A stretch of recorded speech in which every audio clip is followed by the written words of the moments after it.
மணல் கொள்ளை சில பேர்த்துக்கு வேலை இல்லைங்க. வேலை இல்லாதவங்க ஏதாவது 2 மனுக்குன்னு கொடுத்தாதான் நீங்களும் 2 செய்தி போடுவீங்க. ஏன்னா வீட்டோட இருக்கணும், இல்லைன்னா எல்ஜிபி பெட்ரோல் பங்கோட இருக்கணும். அதனால பங்க்ல உட்காந்து பெட்ரோல் டீசல் சேல்ஸையும் பார்க்க முடியாது. அதுக்காக 2 மனு எடுத்துட்டு போனா நீங்க அதை பார்த்துட்டு ஒரு செய்தி போடுவீங்க. அந்த செய்திக்கு என்கிட்ட கருத்து கேட்பீங்க. நான் ஒன்னே ஒண்ணு மட்டும் உங்ககிட்ட வெளிப்படையா நான் கேட்கிறேன். 5 ஆண்டு காலம் இந்த கரூர் மாவட்டத்தில் அரசு நிர்வாகத்தை வழிநடத்தக்கூடிய இடத்துல இருந்து என்ன திட்டங்கள் கரூர் மாவட்டத்துக்கு புதிதாக கொண்டு வரப்பட்டது?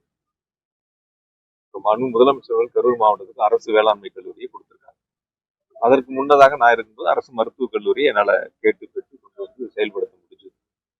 புதிய பேருந்து நிலையம் அப்பொழுது அறிவிக்கப்பட்டது. 2012 அறிவிக்கப்பட்ட திட்டம். ஆனால் அதற்கு பிறகு நீதிமன்றத்திற்கு சென்று தடையாணைகளை பெற்று அதை திட்டம் செயல்படுத்த விடாம தடுத்தாங்க. நீதிமன்றம் வரை சென்று சட்ட போராட்டம் நடத்தி அதில் வென்று இப்பொழுது முதலமைச்சர் அவர்கள் 40 கோடி ரூபாய் நிதிகளை கொடுத்து அந்த பணி நிறைவு பெற்று 9ஆம் தேதி துணை முதலமைச்சர்கள் திறந்து வைக்க இருக்கின்றார். அதே போல நெரூர் பாலம், அதுவும் ஏற்கனவே கொண்டு வரப்பட்ட திட்டம். 5 வருஷம் அது கிடப்பில் இருந்துச்சு. இப்பொழுது அதற்கான பணிகள் முழுவதுமா 101 கோடி ரூபாய் மதிப்பில் நிறைவு செய்யப்பட்டிருக்கின்றன.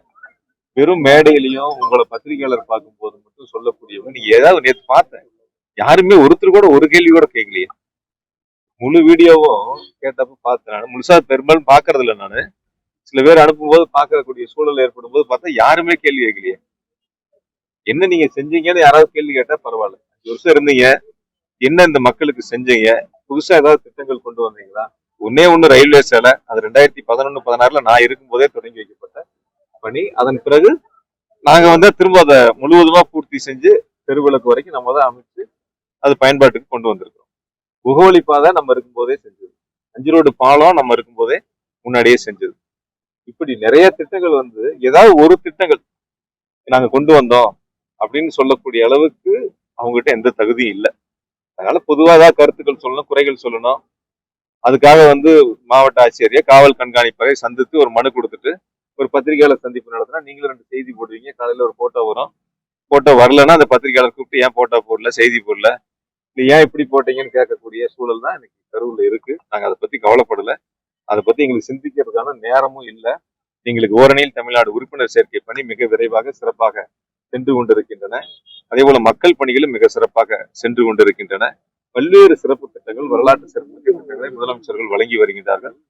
துணை முதலமைச்சர்கள் பல்வேறு சிறப்பு திட்டங்களை முதலமைச்சர்கள் கேட்டு பெற்று கரூர் மாவட்டத்திற்கு பெற்றுத் தருகின்றார்கள். அந்த வகையில் கரூர் மாவட்டம் என்பது திராவிட முன்னேற்ற கழகத்தினுடைய கோட்டை. வரக்கூடிய 2026 சட்டமன்ற தேர்தலில் நான் இன்னைக்கு சொல்றேன், எழுதி வச்சுங்க.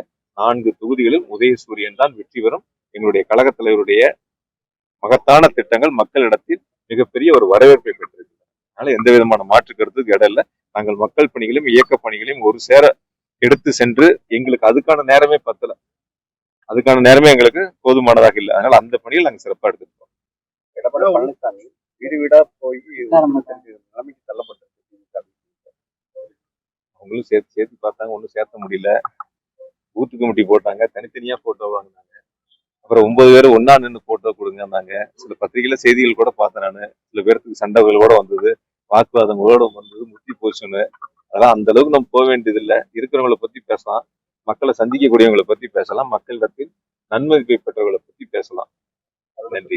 டயா பூஸ்டர், சுகருடைய ரிமோட் கண்ட்ரோல் இனி உங்க கையில. அனைத்து மருந்து கடைகளிலும் கிடைக்கும். செய்திகளை உடனுக்குடன் தெரிந்து கொள்ள கீழ்கண்ட கேபிள் மற்றும் டிடிஎச் நெட்வொர்க்குகளில் எம்நாடு செய்தி தொலைக்காட்சியை காணுங்கள். பாதகம் செய்பவரை கண்டால் நாம் பயம் கொள்ளலாகாது பாப்பா.